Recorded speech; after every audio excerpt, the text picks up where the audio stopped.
Reuters. The Ukrainian capital was hit with the largest drone attack of the war overnight, injuring at least 23 people and damaging buildings across the city. Ukraine said Russia launched 539 drones and 11 missiles over Kiev, sending residents scrambling for shelter and safety underground. The strikes came hours after US President Donald Trump had a phone call with Russia's Vladimir Putin, which was later described by Trump as disappointing. I don't think he's there, and I'm very disappointed. Well, it's not, I'm just saying, I don't think he's looking to stop. The Kremlin has reiterated that Moscow is to keep pushing to solve the conflict's root causes. Ukrainian President Volodymyr Zelensky described the overnight attack as deliberately massive and cynical, and has called for increased pressure on Russia. Kiev officials say damage was recorded in 6 of the capital's 10 districts. Poland said the consular section of its embassy was damaged in central Kiev, but that no staff were harmed. This woman says her apartment block was hit too and is now uninhabitable. Russian airstrikes on Kiev have intensified. Podcast. Today we expect more from technology. Companies making the biggest productivity gains aren't just adding more tools, they're choosing integrated solutions. Find out more about these solutions later in this podcast. News when you want it with Bloomberg News Now. I'm Denise Pellegrini. Tragedy in Central Texas continues to unfold today as the death toll from catastrophic floods continues to rise. Kerrville City Manager Dalton Rice. We just don't know. Campers are coming in for 4th of July weekend. People are camped along the riverbank. People are coming in to visit. There's a number that we just don't know yet. At least 51 dead, dozens missing, including girls from a summer camp. Susan Klein of Houston and her family vacationing near the Guadalupe River at the time. I'm going to cry because it's horrible. I'm standing 10 minutes from where we were 24 hours ago with the kids, swimming, having fun, and it's gone. It's all gone. Guadalupe River rising more than 26 feet in less than an hour on Friday. Ella Davis taking her dog now to look for any possibly lost animals near a dog park in the area she says is now underwater. Looking around and just, trying to see if we can find any animals or anything else that's hurt or in distress, and just doing what we can to help. And it's just such a sad situation. More flash flooding forecast in the coming days. Tropical storm Chantal making landfall in South Carolina, expected to quickly weaken, but even so, National Hurricane Center citing potentially dangerous flash floods and life-threatening surf and rip currents. More violence in the Middle East and Persian Gulf. Ship attacked in the Red Sea off Yemen with gunfire and rocket-propelled grenades, according to the UK maritime agency overseen by the British military. Yemen's Houthi rebels have been launching missile and drone attacks against commercial and military ships in the region, and what the group's leadership has described as an effort to end Israel's offensive against Hamas in the Gaza Strip. Israel's Prime Minister Benjamin Netanyahu sending a negotiating team for talks on a truce in Gaza to Qatar today. At the same time, Netanyahu is rejecting Hamas' earlier ceasefire proposals, and Netanyahu is expected to meet with President Trump tomorrow.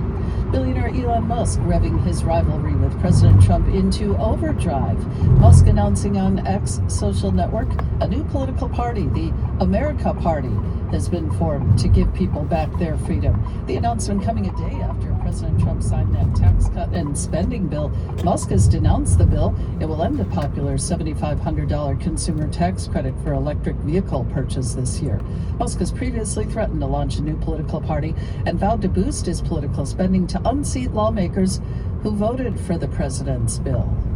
Clock is ticking on the July 9 deadline for countries to get trade deals with the U.S. finalized, or else President Trump says otherwise the countries will be hit with those reciprocal tariffs. They'll start to pay on August 1st. The money will start to come into the United States on August 1st. The UK has a deal with the US, but multiple other countries do not.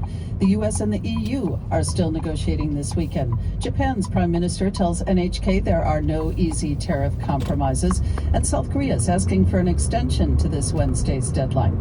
President Trump has signed 12 letters expected to go out to countries tomorrow, telling them what rate they'll have to pay on reciprocal tariffs. Investors this coming week also looking ahead to the release Wednesday of minutes from the Fed's mid-June meeting. S&P rose slightly to a new record high Thursday before the long holiday weekend after a stronger than expected jobs report. Torsten Slok, chief economist at Apollo Management, says looks like the U.S. economy is shrugging off the tariff impact for now. So far, it's remarkable when you have inflation basically still steady and now job growth still relatively strong. So in that sense, there literally is very little sign of the trade war having a macroeconomic impact at this point. Slok on the Bloomberg Surveillance podcast, which you can download wherever you get your podcasts. Others see weakness in the jobs data out this past week, including Jeff Rosenberg at BlackRock. This is a slowdown and a little bit disappointment on the private payroll side. You look at private services, it's well below 68,000. It's well below the 6-month average. Not like earth-shattering here, but this is the... And this is Bloomberg.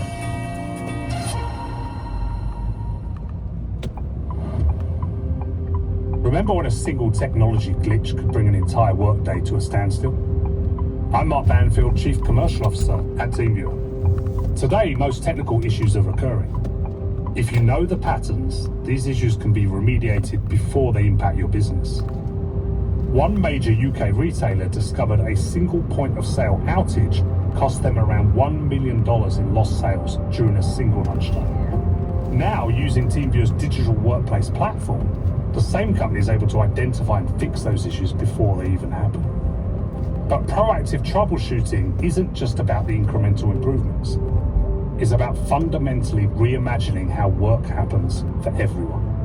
And the companies that move first get competitive advantages in terms of efficiency, productivity, and innovation.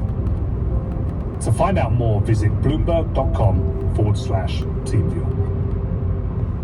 The data that matters for your investments. The entire auto sector is higher today. And analysis on the companies making news on Wall Street. Tesla's been a stock that's been in focus. Shares have really been all over the map this way. Listen to the Stock Movers Report from Bloomberg. Let's talk about some other decliners. It's your short audio report on the day's winners and losers in the stock market. Second biggest driver in terms of points for the S&P 500. Subscribe to the Stock Movers Report on Apple Podcasts, Spotify, or wherever you listen.